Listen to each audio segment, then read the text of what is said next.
First of all, these kind of people who I consider my teachers, my masters, they were not occultists, not so much esoterists. They were traditionalists. Traditionalists in very particular Soviet time, trying to find a way to tradition, to sacredness.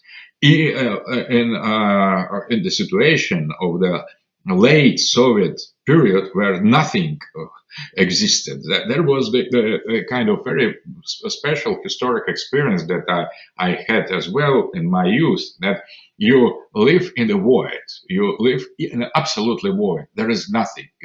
Once I've tried to ask in some chemistry shop, can you give me some sulfur, salt, and mercury?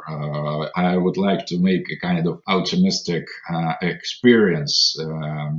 And they say, no, we have nothing. We have only one kind of acid to supply you. So in Soviet Union, in late Soviet Union, there was absolutely nothing. Everything was totally forgotten, totally lost. And in this situation of macabre, these people, as Mamleev, as Jamal, as Golovin, they tried to break apart through this situation to find some fresh sources of inspirations to believe and feel the ideas outside of this hellish context of absence of any kind of culture, of knowledge, of philosophy. So they lived in that void, they felt this void, and for me, they were those who have given me the way out of that. So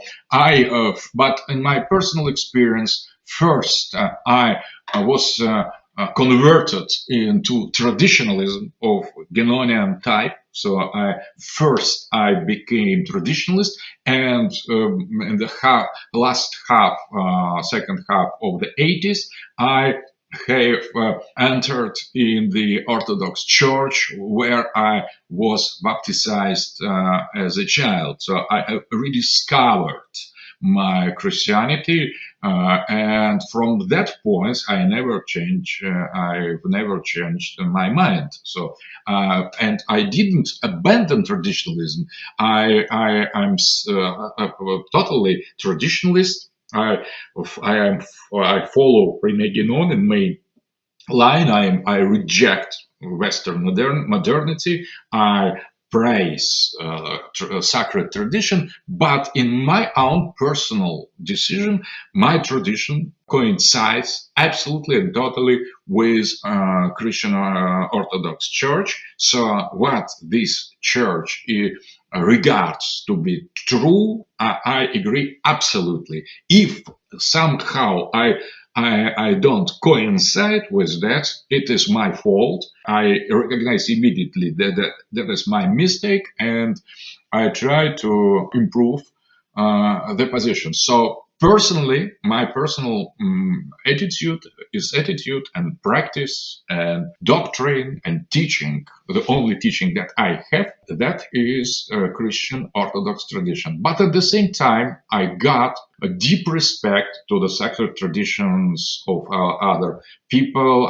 I have studied Islamic tradition. I have studied a bit Hindu tradition and other traditions following Guénon. But my church is the only one. I think that Christian Orthodox doctrine is the expression of the absolute truths that I share. And if I decline from that, so it is my fault. And if someone who can point me out where I'm wrong, I would recognize the truths of the other. That I make that, and I'm in my proper researches. For example, in the beginning of the 90s, I have written a book on the metaphysics of Evangel, where I tried to combine Guénonian attitudes and the doctrine of Eastern Christianity. And